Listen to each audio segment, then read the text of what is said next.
What up, muchachos? Lot Fader back here with 2 free picks for you guys. This time it's going to be for UFC 260. I'll be backing William Knight at plus 100 over Alonzo Menifield, and Stipe Miocic by decision plus 550, plus 500 is good as well.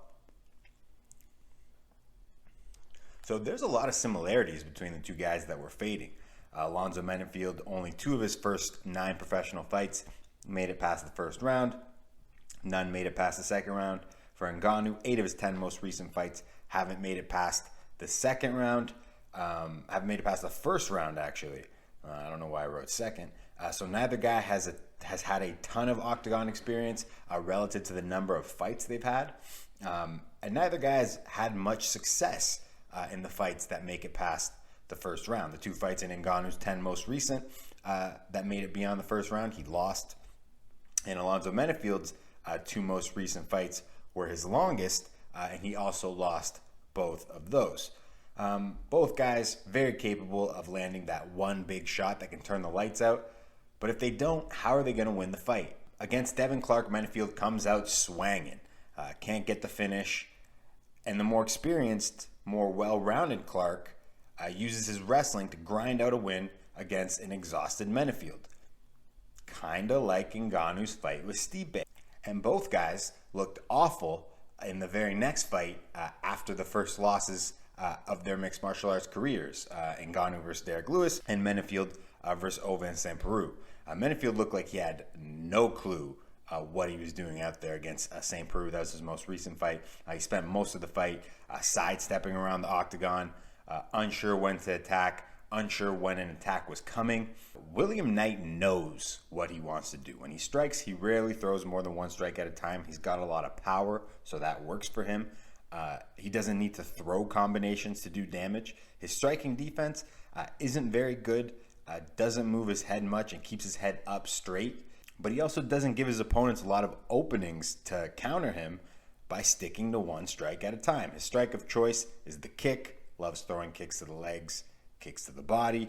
In the clinch, he forces his opponents to carry his weight, and wrestling is his strength. So everything he does is geared towards getting his opponent to the ground and unleashing some vicious ground and pound. Will Knight had a similar start to his career as Menifield. Stopped 3 of his first 4 opponents in the first round. None of his first 4 fights made it past the second round. Then he gets a shot on the Contender Series, and he went through some adversity in that fight. But he found a way to overcome it and get the win. Menifield hasn't shown that ability. William Knight can grind out a decision victory. We've seen him do that. He can win a fight he was losing. We've also seen him do that. And he can definitely knock out Menifield. I mean, 8 of his 9 wins are by KO, so it's not even like there's a huge power advantage in Menifield's favor. This one's a no-brainer for me. I'll take the more complete fighter. Give me William Knight plus 100 over Alonzo Menifield. Next play. Stipe Miocic by decision plus 550. All right, let's revisit the first fight. Francis comes out guns a-blazing, trying to knock Stipe out. He lands a couple, but misses most. Pretty much gassed out before the first round's even over. By the 5th round, he's walking around like he'd just been rocked by a big punch, but he hadn't. He was just that exhausted. And Stipe wasn't able to put that Francis away. For a little over 4 rounds, he had a completely gassed out Francis Ngannou, and he didn't finish him. I mean, the guy has a granite chin. He's a massive man. Gonna have a decent weight advantage. We're talking about Francis, just like he did last time. Stipe is not a submission threat. He's never won by submission in his career. The last fight went as bad as it possibly could have for Ngannou, and he wasn't stopped. So to me, if you're gonna take Stipe, might as well take him to win by decision at such delicious odds, right? Now let me explain why I think Stipe is going to win this fight. I mentioned that Ngannou came out firing in his first fight. The interesting thing about that, though, that wasn't his game plan. When we prepared the fight with Stipe Miocic, I always write down all my game plan. All my fighters know that I'm putting that in the PDF, all the game plan, everything. The strength, the weakness, the opportunity. And my game plan was simple. Listen, Stipe Miocic is a fucking golden glove in boxing. Yeah. He's a fucking NCAA. You cannot stand there to try to taking his head down. He will take you down. The only thing that you can make is to maintain the distanciation. If you have the range, if you can manage the distance, then you can keep striking, going backward, going forward. That was the game plan. That was, of course, former head coach of Francis Ngannou, Fernand Lopez. Obviously, Francis didn't listen to his coach. Was it an act decision, like, no, fuck you, I'm going to do what I want? Maybe, but more than likely, his instincts took over. Just to give you an example, Cody Garbrandt fights a perfect fight versus Dom Cruz. No way that guy should ever lose to Pedro Munoz. Plus, Cody was undefeated against Pedro. He comes in having lost 2 in a row. He gets rocked. He's saying he got headbutted or whatever. But either way, the ref didn't see it, and that triggered something in Garbrandt, and his instincts took over, and he just started swinging for the fences. His coaches were screaming at him to not do that, but he said he couldn't even hear them. He blacked out. I know that for a fact because I know one of his coaches personally, Mike Malott, his striking coach. So I'm sure Francis has made improvements as a fighter since the last time he fought Stipe, and I'm guessing he'll try to execute the game plan Eric Nixick, his coach, his new coach, and his team at Extreme Couture have put together. But can he properly execute that game plan? And if things don't go his way, will he default back to being the Francis we saw in his most recent fight against Jairzinho Rozenstruik? I mean, this is his most recent fight. He looks exactly like he did against Stipe. Now, obviously, he doesn't have to worry about the wrestling against Jairzinho, so he probably won't do this against Stipe.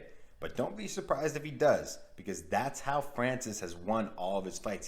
He doesn't know how to fight any other way.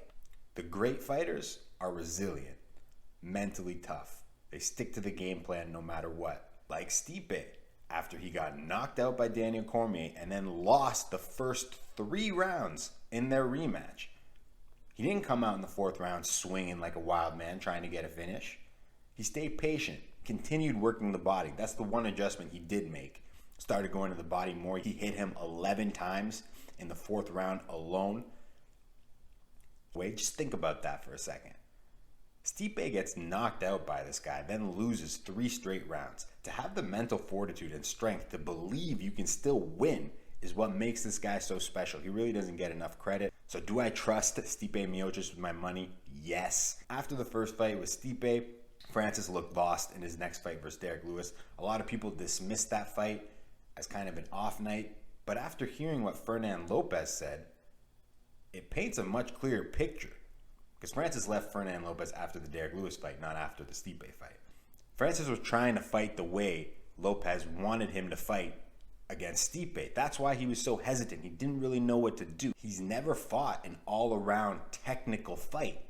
So it's one thing to overwhelm lesser strikers with your speed, power, athleticism, but it's another thing when you're going up against a Golden Glove boxer like Stipe Miocic. Fernand Lopez wanted Ngannou to focus on his striking, his footwork. Francis wanted to work more on his wrestling.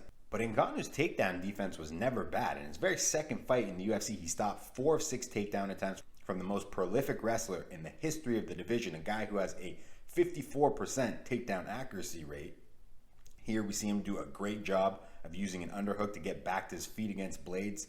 The reason Francis wasn't able to stop Stipe's takedowns is because Stipe does such an excellent job of timing his takedown attempts off of a missed strike. That's why I agree with Fernand Lopez. Refine your striking. Stick to 1 to 2 punch combinations. You're fucking Francis Ngannou. All you need to land is one big shot.